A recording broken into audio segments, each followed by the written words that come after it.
有人。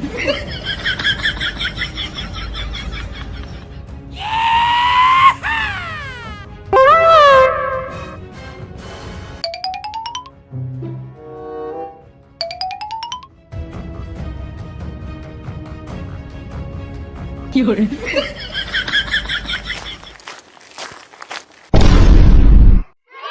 हे रे ई की करी लो छै रे रस्सी लेकर गल्ला में पिन्हे छै। गल्ला में नहीं पीनते हैं, इससे फांसी लगा के मर जाएंगे तुम्हारे दरवाजे पे। अब हमरा नहीं जीना है इस धरती पे। हमरा नहीं जीना है, तोरा अगर मरना है ना तो हमरा द्वारी पर है उन्ने जाके मर खुबे कटो जन पिटा छोड़ा। हमरा द्वारी पे ते पर आज पर मरते। हाँ मरबो, हमरो लहास का नौं हिक तोरा जाइल पड़तो ससुरार।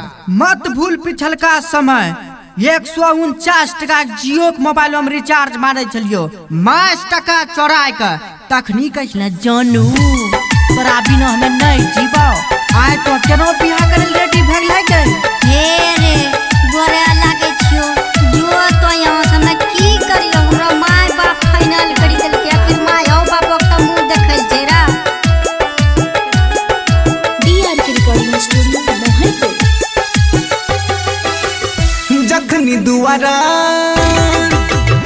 जखनी दुआरा बाराती तोहर चरता, ई दीवाना लगा के फांसी मारता। जखनी दुआरा बाराती तोहर चरता, ई दीवाना लगा के फांसी मारता। शमशान में लाश हमर जरता, ई दीवाना लगा के फांसी मारता। देखबा तो अखनी 4-5 में प्यार के सब भूते उतारी देबो। भागियो हे हो काका बड़ी तो न समझाबै छियै।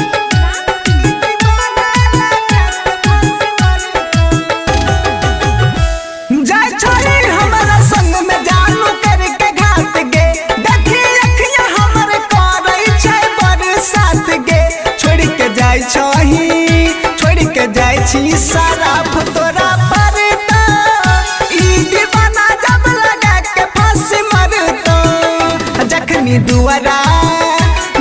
दुआरा बाराती तोहर चढ़ता, ई दीवाना लगा के फांसी मरता। शमशान में लाश हमर जरता, ई दीवाना लगा के फांसी मरता।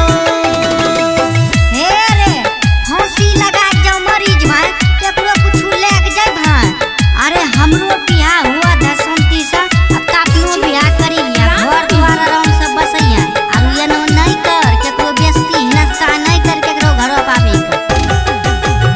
तोरे चलते चले जैते हमार जान गे, जो नहीं माफ तोरा करतो नहीं भगवान गे। निराला नीतीश राणा रणधीर सूली चढ़ाता, ई दीवाना लगा के फांसी मारता। जखनी दुआरा बाराती तोहर चढ़ाता, ई दीवाना लगा के फांसी मारता। शमशान में लाश हमर जरता, ई दीवाना लगा के फांसी मारता। डीआर के रिकॉर्डिंग स्टूडियो मोहनपुर।